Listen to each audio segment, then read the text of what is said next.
Radio Universidad de Chile presenta Tras las líneas, conversaciones con Manuel Antonio Garretón, Premio Nacional de Humanidades y Ciencias Sociales. Programa producido en el Departamento de Sociología de la Universidad de Chile con el auspicio del Centro de Estudios de Cohesión y Conflicto Social, COES.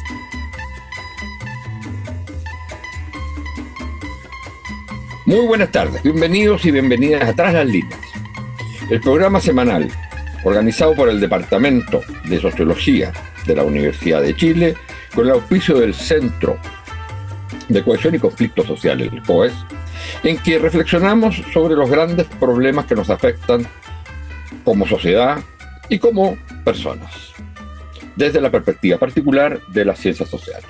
Hoy es el último programa de este año y aprovechamos entonces de agradecer y reconocer a todas y todos quienes nos han acompañado y que hacen posible, gracias a su apoyo, a su escucha, es que este programa exista. Es el último programa de este año, de un año especial para nuestro país y para nuestras vidas, porque ha estado centrado de alguna manera en lo que nos ha pasado en los últimos 50 años. Ha sido un programa, un año, digamos, de reflexión, conmemoración, disputa, conversación sobre lo que hemos sido como sociedad en estos 50 años. Es decir, hemos estado mirando al pasado, pero desde nuestro presente. Y hoy día vamos a culminar este año con un programa en términos de lo que nos está pasando desde ahora hacia el futuro, que ya nos viene pasando, pero más bien en el futuro, lo que no significa dejar de lado nuestra reflexión como sociedad, como personas, a partir de nuestra memoria de lo que han sido los 50 años pasados. Pero se trata ahora de integrar eso, ese aprendizaje, esas vivencias que están en nuestro ADN y proyectarlos hacia el futuro. Y para hablar de un futuro que es ya presente, es que hemos invitado a una de las personalidades que más ha trabajado en estos temas. No vamos a hablar del futuro en el sentido de ciencia ficción. Vamos a hablar del futuro ya presente en nuestra sociedad, que es la conexión, la hiperconexión, como le llamará nuestro invitado, los temas que tienen que ver con la comunicación y con lo que se llama ya la sociedad, la nueva sociedad, que algunos llamaban sociedad de la información, otros sociedad de la comunicación, otros llamaban la sociedad líquida, por darle algún nombre, y que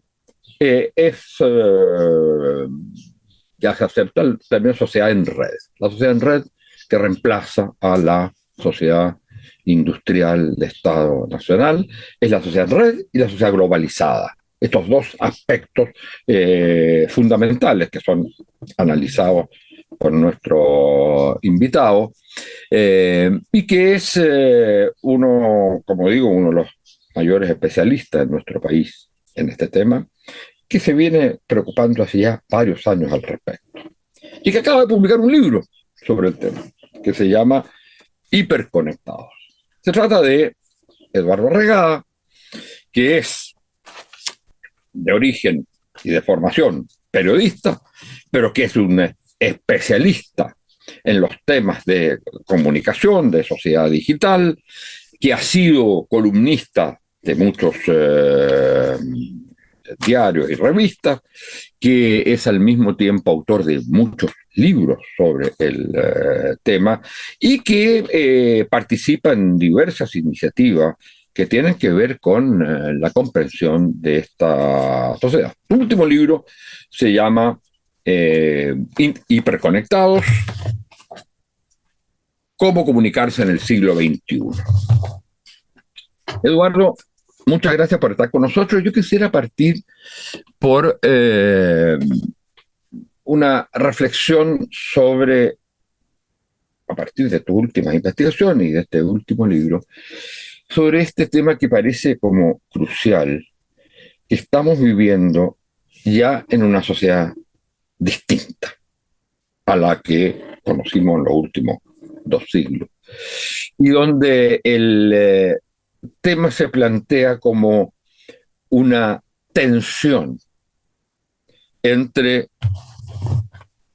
información, tú lo señalas, y conversación, entre conexión y comunicación. Se le llama muchas veces sociedad de la comunicación, y lo que ocurre es que estamos muy conectados, pero no siempre hay propiamente comunicación. Estamos muy informados y no siempre hay conversación.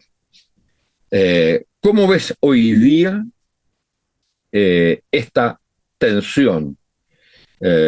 Y partamos por ahí para luego ir desarrollando otras cosas que me interesa discutir contigo, entre otras que se puede usar como ejemplo, el que al final de todas las redes tú señalas que la más importante es Twitter. Pero de eso hablaremos más adelante. Muchas gracias por estar con nosotros. Muchas gracias a ti, Manuel Antonio, a tu equipo por conectarme. Yo me sumo a los saludos que hiciste en esta fiesta, a la comunidad que tú creas en torno a estas conversaciones. Yo me gustaría tomar el punto ese que dices de este cambio de época, esta sociedad en red, que Castells la describe muy bien, que yo siento que hay estamos... En el prólogo del libro está Daniel Innerarity y Daniel en un webinar decía que el nombre del libro, Hiperconectados, asumía una cierta molestia. Y él me decía, cuando empezamos a conversar de estas cosas, hace 15 años atrás, no hubieras puesto jamás ese título porque lo único que queríamos era estar más conectados. Y que ahora esta conexión, que ya es realidad, empieza a ser una cosa incómoda. Y yo creo que la incomodidad tiene que ver con lo que tú estás comentando, es el cambio de época. Es un cambio de las reglas del juego, de los entornos, del contexto, que es incómodo porque afecta a nuestro lenguaje, que es lo que nos define, por el que pensamos, por el que nos comunicamos. Nosotros somos seres sociales y el lenguaje y todo lo que afecta al lenguaje condiciona nuestro encuentro. Y para mí el cambio vocal, desde el punto de vista de las comunicaciones, es como otro momento importante, si pensemos en el nacimiento de la escritura, que hizo eterna la comunicación, que era evanescente, la memoria era muy importante, pasamos a la imprenta, que nos dio este contexto donde yo creo que nos sabemos mover la gente de nuestras generaciones en un mundo de como uno podría decir, de mensajes que se reproducen indefinidamente. Y entonces uno trabajaba muy bien esos mensajes. Esos mensajes los trabajábamos ya sea para publicarlo en el siglo XIX en prensa, pero después en la radio, en la televisión, en el fondo que fue el medio troncal del siglo XX, pero Internet también funcionaba con ese mismo sistema. Mensajes que se reproducían muchas veces. Y hemos llegado a este nuevo mundo, el que nace un poco a partir del 2007, pero en realidad en Chile 2010, con la aparición de estos teléfonos que son verdaderos computadores y que están en nuestros bolsillos, y con las redes sociales. Y este encuentro de estas dos cosas, esta conjunción de dos espacios, permite que los que habíamos ganado, porque habíamos ganado, la imprenta nos dio a todos el derecho, la libertad para elegir qué oír, qué escuchar, qué ver. Pero quienes hablaban eran otros, eran los poderosos, era la gente que era capaz de tener un medio de comunicación. Y eso había sido un avance importante, pero en el mundo que estamos experimentando ahora, que estamos recién asomándonos, a pesar de que llevamos ya más de 10 años, nosotros ya tenemos voz. Entonces nacen estas conversaciones que estamos teniendo en este momento, conversaciones, yo le llamo conversaciones publicadas, que son trazables, que son recuperables, y creo que es la novedad pasar de los mensajes a las conversaciones, pasar de un mundo de cómo llego a la gente con mis ideas, muchas veces pagando, o cómo atraigo a las conversaciones, cómo logro que la gente converse a lo que a mí me conviene conversar. Es decir, yo siempre ponía el ejemplo de en la época cuando estábamos con las protestas a partir de los pingüinos, en que los estudiantes lograron imponer la conversación en torno a la gratuidad. Me acuerdo que nosotros los universitarios queríamos enfocarnos en la calidad. El que ganó la discusión fue el que logró llevar la conversación a su área. Y la gratuidad se impuso como conversación, independiente que la calidad estaba atrás. Pero el foco estuvo ahí. Entonces, yo creo que hoy día la clave está en quién mueve la conversación. Y si en un momento era la dignidad, en otro momento es la seguridad, eso es lo que nos va pasando, pero nosotros nos sumamos a la conversación. Entonces, yo creo que lo primero es la incomodidad ante una cercanía muy grande. Como que en un momento nos dimos cuenta que, aunque nos gusta estar muy conectados, hay una sensación como de hastío de que esté tan encima de esto. Y yo pienso que ahí tenemos que echarnos un poco para atrás y ver si estamos haciendo lo que nos conviene a nosotros o estamos todos haciendo lo que le conviene a las plataformas que financian este espacio de conversación y de conexión. A ver, yo creo que ese es un punto clave. O sea, de alguna manera entramos a un mundo con la ilusión de que estamos diciendo lo que queremos y la tenemos permanentemente. De hecho, no puede haber nada más claro que que yo me meto a una red, en el fondo, para decir lo que yo quiero. No me importa mucho lo que digan los otros. Aprovecho de, digamos, sacarme, digamos, una selfie, que es de nuevo la proyección de mí mismo. Entonces, la pregunta es si, de hecho, estamos estableciendo conversaciones en el sentido estricto de conversar, o estamos entrando a un mundo en el cual la conversación de la cual yo creo que formo parte no existe. Lo que existe es mi presencia ahí y mi autoimagen.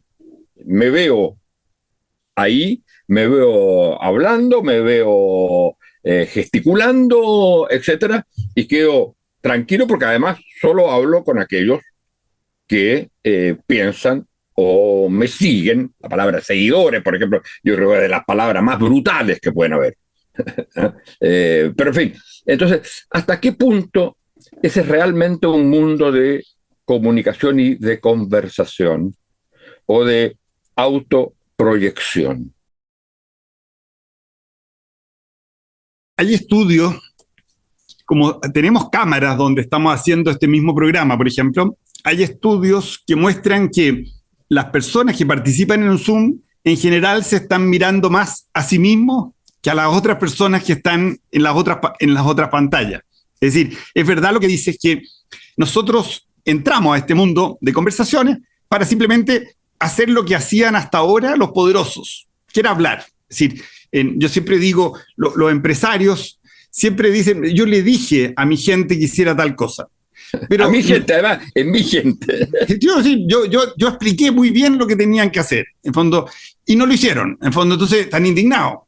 En realidad, pero nunca se preocuparon si de verdad habían entendido lo que él le había dicho. Hay muchos estudios que muestran que si yo el mismo mensaje se lo digo a 3 personas distintas, por separado, van a entender 3 cosas distintas, porque tal como tú dices, al final lo que nosotros hacemos, en palabra un poco aprovechando a Fernando Flores, uno no le pasa un archivo de internet a otra persona, entra un Word que se lo paso a la otra persona, sino que lo que hago es moverme y emitir ruido, en el fondo, y la otra persona interpreta esto. Y lo interpreta cada uno a su manera. Por un lado interpreta el lenguaje, pero también interpreta sus prejuicios en la manera de hablar mía, condiciona cómo me percibe la otra persona, dónde trabajo, dónde estoy ubicado, todas estas cosas condicionan. Entonces, uno de los grandes errores es pensar que la comunicación funciona. La comunicación en realidad requiere mucho esfuerzo. Y en general yo tomo el punto tuyo que dice que hoy día no se están dando esas conversaciones. Es decir, la conversación es como la buena información en los medios. Es decir, a veces se puede dar, pero no siempre. Yo cuando defiendo los diarios no significa que todo lo que sale publicado en un diario es verdad. Yo digo, pucha, gracias a los diarios podemos llegar a una cierta verdad, por lo menos en términos, es mejor que la alternativa. En esto, en el fondo, podemos lograr conversaciones, pero requiere cambiar de switch. En fondo, gran parte de lo tóxico que hay en estos espacios es que la gente los está usando como si fueran megáfonos. Es decir, estamos usando un aparato telefónico para hablar. Imagínate que yo te llamara varias veces en la semana y todas las veces no te dejara hablar.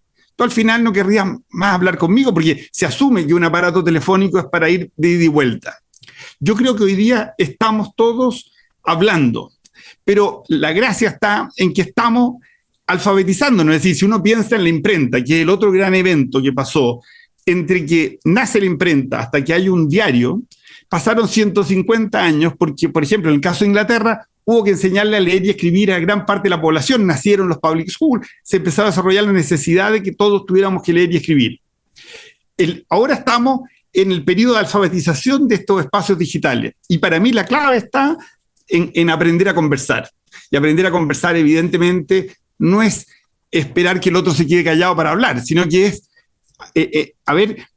tratar de entender a la otra persona, tratar de ver si está entendiendo lo que yo estoy diciendo. Es decir, usar el feedback. Y yo pienso que ahí está como el desafío. Entonces, la idea de mi libro es como provocar eso, es provocar esa necesidad a la gente, decir, mira, si yo de verdad quiero aprovechar esto, tengo que ver cómo lo puedo aprovechar yo. En el caso tuyo, por ejemplo, como un cientista social que quiere difundir cierta idea, en el fondo. Otras personas habrá que querrán mostrar sus emprendimientos, sus causas sociales, políticas.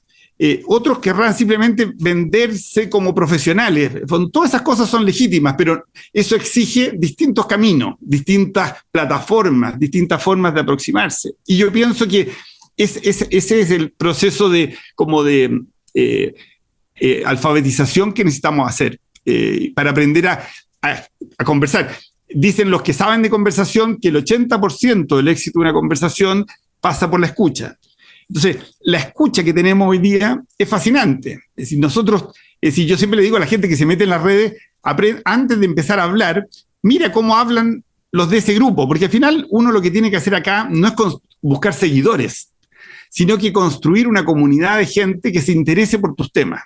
Tampoco conviene buscar un montón de trolls, de gente que lo único que quiere es insultarte, porque no cuesta nada hoy día decir una estupidez y te llenas de seguidores.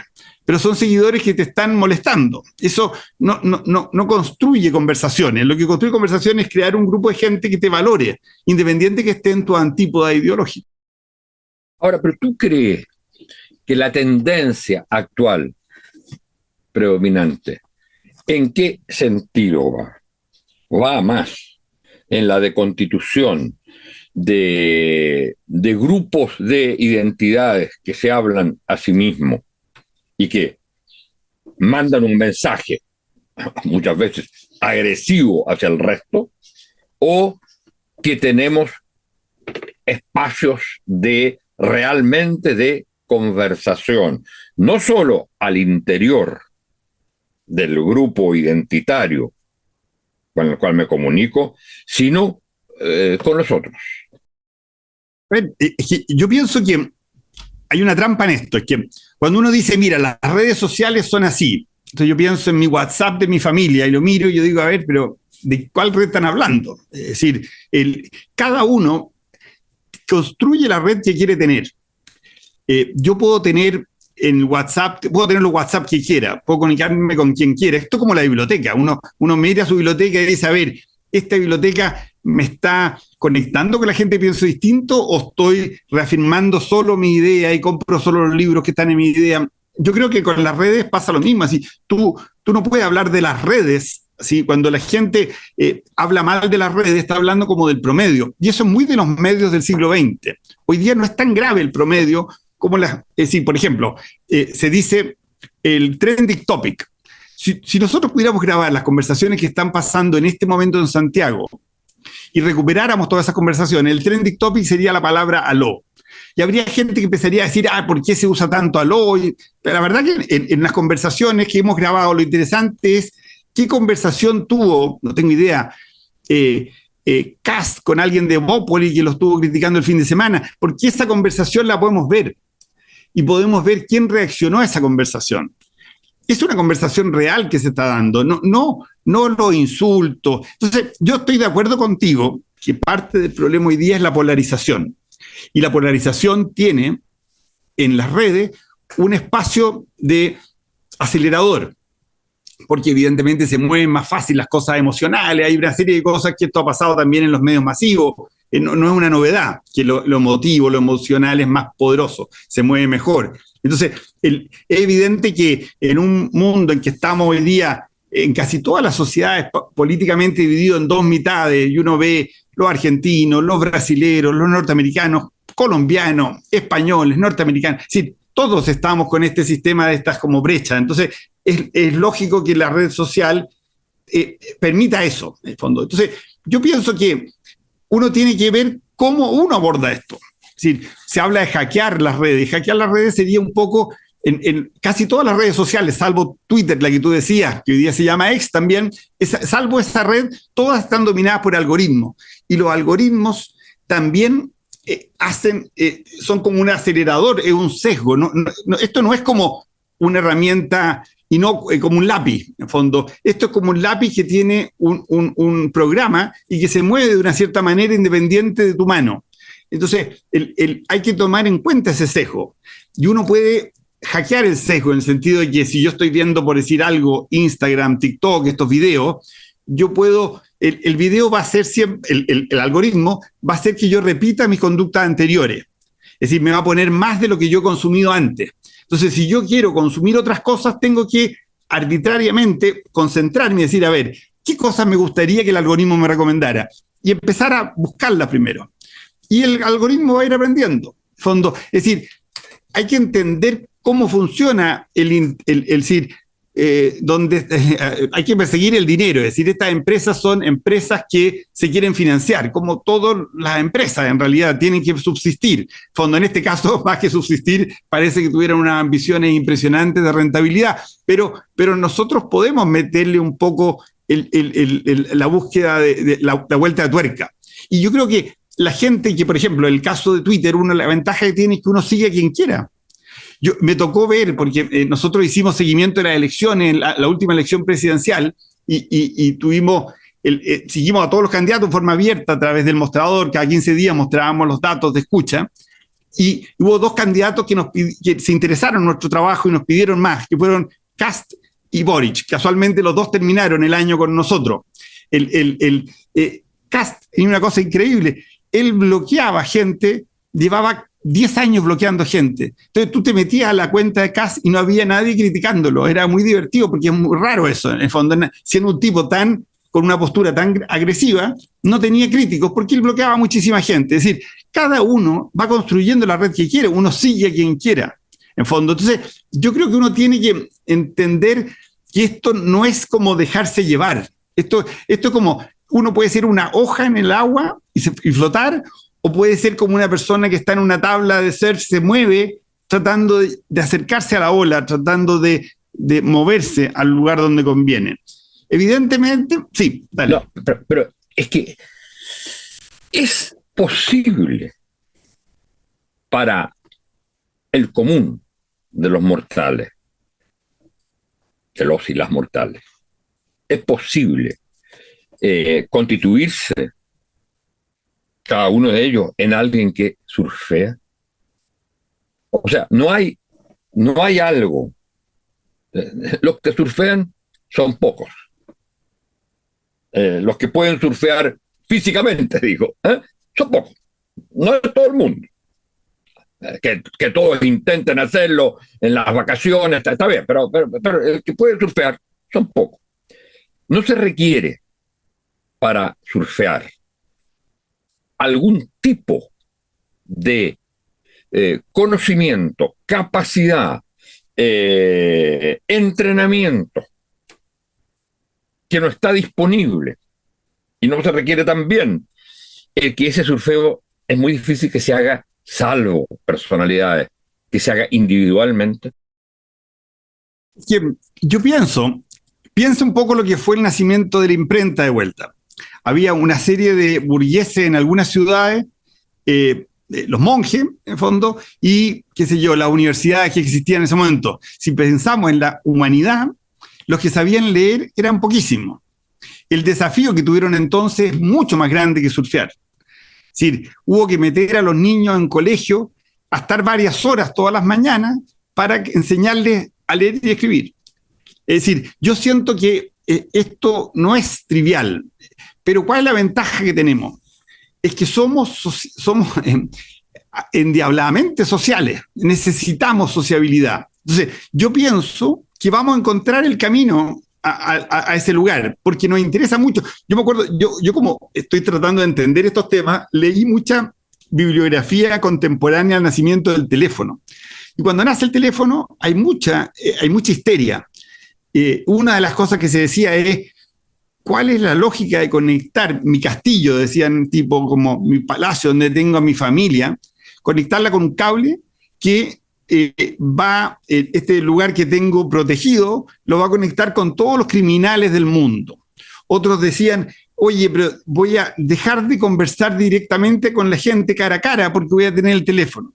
Pero en realidad la gente es tan sociable que incorporó el teléfono y hoy día se ve más, es decir, después de que nació el teléfono se veía más todavía o igual que antes del teléfono. Y hubo tecnologías como, qué sé yo, los rascacielos, que hubieran sido invivibles sin el teléfono.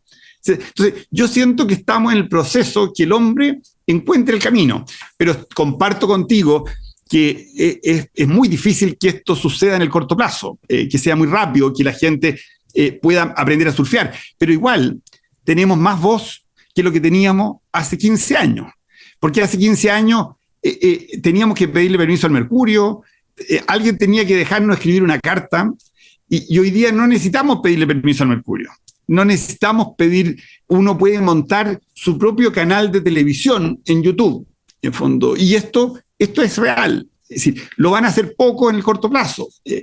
No es necesario que todos tengamos canales, pero sí es necesario que cada uno encuentre cómo abordar este espacio y que no se deje manejar por los intereses de la plataforma, que lo único que quieren es que estemos conectados mucho tiempo. Nosotros deberíamos decir, tendríamos que empezar a pensar en la calidad del tiempo, en cómo escuchar, la escucha activa, que se hace en una buena conversación. Acá que hemos tenido, yo en el libro reviso como buenos conversadores, como podría ser Alfredo Zamudio, que está haciendo cosas en el mundo de la novena región, Manuel Trachtenberg, que hizo algo en la época de Netanyahu, el 2011, personas que han usado las conversaciones para conseguir cosas. Yo pienso que de ahí puede salir ciertas como prácticas alfabetizadoras. Y yo quizás soy como un optimista por naturaleza y me encantan las cosas nuevas, entonces tiendo a ver el vaso medio lleno. Yo siento que por lo menos se pueden hacer cosas que antes no se podían hacer y no siento que esto sea dañino, porque es más conversación, más comunión, más comunicación. No creo que eso nos haga daño.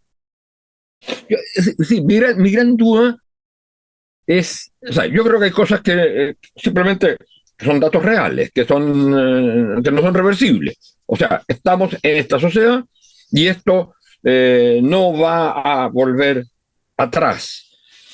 Pero lo que no estoy convencido es si esto realmente avanza en lo que tú señalabas de comunidad, más allá de las pequeñas comunidades que se constituyen, que por supuesto se fortalecen los lazos al interior de una comunidad de iguales, identitaria, pero hace que aumente de alguna manera o no la fragmentación. O sea, no es solo un problema de polarización, que tú bien señalabas, que se da en el mundo, que en el caso chileno lo hemos vivido estos años, y que está claro que a mi juicio, esto es una cosa que he repetido muchas veces, que está marcado por el inicio de estos 50 años, ¿no es cierto?, que fue el golpe militar y sus consecuencias posteriores. Ahí hay una polarización, derecha, centro, izquierda, etc. Pero esto va acompañado de algo que lo hace más complejo la polarización, y que son las segmentaciones, las fragmentaciones. Finalmente tú tenías, en otra época, que las polarizaciones coincidían, por ejemplo, con clases sociales. No era solo por elección política, con grandes conglomerados, cuya relación conflictiva o no constituía la comunidad de la sociedad, la comunidad nacional. Hoy día me da la impresión que lo que tú tienes es que lo único que mantiene la unidad nacional, en cierto modo, de la sociedad, es la polarización, porque ahí están enfrentados a lo mismo. El resto está todo en otra cosa, cada uno en su propio mundo, a través de este mundo de las redes, ¿o no? Es verdad que así, hay una parte de la gente que se da cuenta que la salida de Chile es echar a la otra mitad. Así como que ve que su felicidad pasa porque no existan otros. Yo creo que eso existía ya antes. Ahora como que la gente se ha atrevido a decirlo. Yo siento, revisando un poco las conversaciones de Alfredo Zamudio, por ejemplo, que junta a personas de puntos muy... personas que no están ni siquiera dispuestos a conversar, como son, qué sé yo, un torturado con un torturador. Y él los pone de acuerdo y él dice, ese encuentro es dificilísimo y requiere, es un proceso lento. Si uno piensa en las redes, nosotros nos hemos encontrado con gente que nunca nos veíamos, pero que estaban. Es decir, yo me doy cuenta en el mundo del año 2019, estas primeras líneas que tenían una parte, un componente, estos hijos del Sename, gente con unos dolores muy fuertes y con unas carencias muy fuertes para desenvolverse en el futuro de la sociedad. Con esa gente uno no se veía. Y hoy día en las redes aparece esa gente. Entonces, obviamente, cuando uno lee punto de vista de un torturador que se vanagloria de lo que hacía, esa cuestión rompe toda la capacidad que uno tiene de tolerancia y te lleva a extremarte. Pero es porque no te veías tan bien con esa gente. Yo siento que hoy día estamos obligándonos también un poco a ver personalidades muy diversas. Y siento que si uno se organiza en este espacio, así, yo creo que el salto que tenemos que empezar a dar es conocer a gente distinta, a los que tenemos alguna posibilidad de encontrarnos, y ponernos de acuerdo en que esta cuestión, la democracia pasa por que estemos, que asumamos que no hay una verdad en la democracia, no hay una verdad política, y que tenemos que ponernos de acuerdo y que esto va con meternos con, así, entender al otro y considerarlo parte de la solución. Creer de verdad que no la arreglamos solos. Yo pienso que eso puede darse. Además, no nos queda más remedio. A ver, ¿qué es el problema? Yo no sé si no nos queda más remedio. El problema es que se puede seguir pensando que eso es el remedio, que no necesito al otro. Como en otra época sí se necesitaba. Finalmente, para decirlo en términos muy banales, el capitalista necesitaba al trabajador y el trabajador necesitaba al capitalista para no morirse de hambre o para organizarse contra él. El alumno necesitaba al profesor. Hoy día no parece claro eso. Hoy día... Sí, pero si tú lo ves también, por ejemplo, la idea misma que estás diciendo, en democracia, hoy día estamos consiguiendo llegar al gobierno.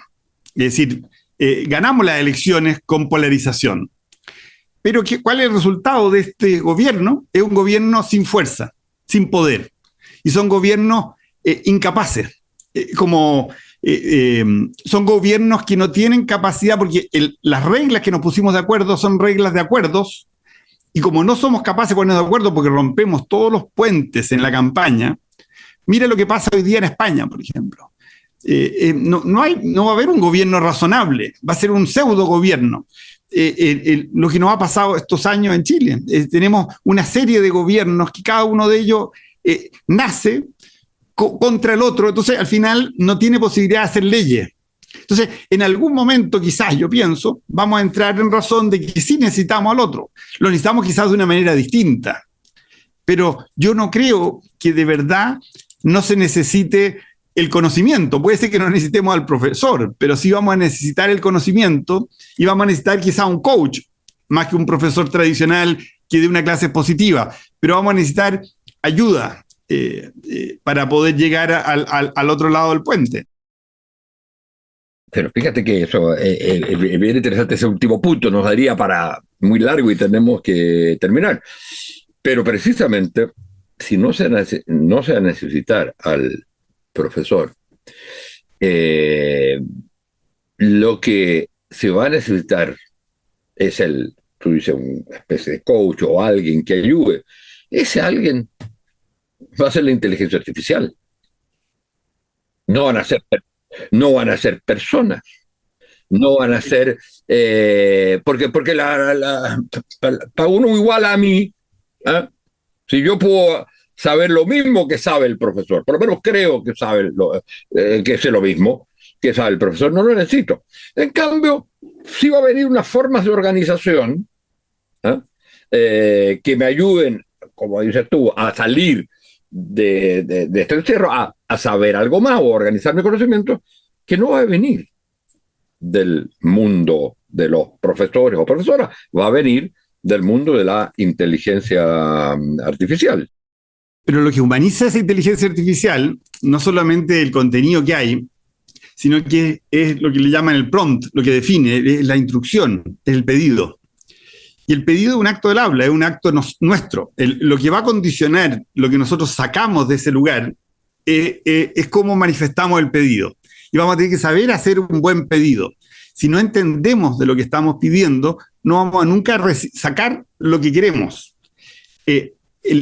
Yo siento que la inteligencia artificial lo que la va a definir siempre es la conversación en que se va a dar entre ese espacio que está preparado para recibir pedidos y el que hace la petición. Y la calidad va a estar definida por el que lo hace, la petición. Esto sería un poco ridículo. Esto es como cuando si en este programa, por ejemplo, solamente hubieran bots escuchándonos, no tendría ningún valor. Si nosotros tenemos un montón de máquinas atendiendo, esto no sería agradable. ¿Por qué nos gustan las redes sociales? Porque nos encontramos con gente. Cuando alguien nos pone un like, sabemos quién es esa persona. Y es tan agradable como que te diga una persona que tú conoces, me gustó tu programa. Y eso es lo que nos hace agradable. Pero la verdad que sí, yo creo que hay una pequeña diferencia con el like. No, el like es otra cosa. Porque si alguien no me dice like, me dice like, simplemente me cambio a alguien que me diga like. Sí, en el like estoy de acuerdo, pero es que el like, el tema es quién dice el like. Si uno simplemente cuenta like, esto es como contar seguidores, contar like, eso no vale nada, porque este es un mundo cualitativo, este es un mundo de insight, esto es como focus group. Las redes hay que entenderlas no como una encuesta representativa de la sociedad, hay que entenderla como gente concreta, con nombre y apellido que está ahí, en fondo, y que podemos conectarnos. Para mí, mis redes son los lomos de mis libros, que hoy día yo hace 15 años no conversaba con esos autores. Y hoy día estoy conversando del momento que sacan su libro, yo empiezo a tuitear cosas y como les contesto el mismo día del lanzamiento, genero una conversación con esos autores. Eso no existía antes. El fondo, hoy día tú puedes hacer eso en tu tema. Por supuesto, son microcomunidades, como dices tú, pero yo encuentro que el valor está en esas microcomunidades. El valor está en que no, obviamente esas microcomunidades hay terraplanistas, discursos de odio, hay comunidades muy terribles, pero existían antes también. Es decir, siempre ha habido pedofilia, han habido siempre, ahora se está sabiendo muchas de estas cosas. Yo creo que la transparencia va a ser mayor. Y uno de los sesgos buenos que tienen las redes, internet en general, es que es contra la mentira, porque estamos mucho más gente mirando.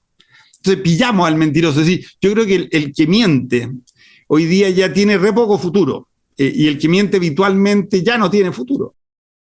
Bueno, yo creo que esa es una visión muy optimista, ojalá sea así. Mira, quisiera terminar, porque tenemos que terminar, con una cuestión bien precisa. Tu libro termina, por supuesto, en una cosa que se llama epílogo, que es al final de un libro, pero con la palabra recomendaciones no sería, pero con una serie de conclusiones, lecciones, recomendaciones, un decálogo que dices tú para entender el mundo de las redes. ¿Cuál dirías tú, de todas esas que no tenemos tiempo, en cuál te concentrarías hoy día en Chile? De ese decálogo para entender, para pasar de hiperconectados a comunicados, para pasar de informados a conversaciones. Yo creo que hablar un poco en borrador, en beta, no expresarse desde el púlpito, desde la autoridad, sino que independiente de lo que uno sepa, entender que siempre afuera hay gente que sabe más que tú. Entonces, darle espacio para que esa persona que sabe más que tú se meta a la conversación o que sabe cosas distintas a las tuyas. Y eso pasa también por un tono en la forma de presentar las cosas. A mí me critican muchas veces que es que no se entiende bien lo que estás diciendo. Es que yo creo que quizás porque trato de que no esté tan bien terminado para dar espacio para que otra gente se meta en la conversación. Yo creo que tenemos que aprender a hablar con un poquito más de no sé cómo llamarlo, pero jugar un poco con que la gente se siente invitada a enmendarte la plana. Ojalá los mundos de tribus que hay hoy día en el mundo de las redes se sientan invitados a algo distinto, a repetir lo que dicen. Y yo creo que eso es una esperanza que no sé hasta qué punto no son buenos deseos. Esperemos que no sea así. Y desgraciadamente tenemos que terminar. Muchas gracias, Eduardo, por haber participado en este último programa de este año. De nuevo, saludos a las auditoras y auditores de este programa por su fidelidad. Muchas gracias, Eduardo, y será hasta el próximo año y el próximo programa. Nos daremos un abrazo, un gusto. Hasta luego, Manuel Antonio. Muchas gracias. Radio Universidad de Chile presentó Tras las Líneas, conversaciones con Manuel Antonio Garretón, Premio Nacional de Humanidades y Ciencias Sociales.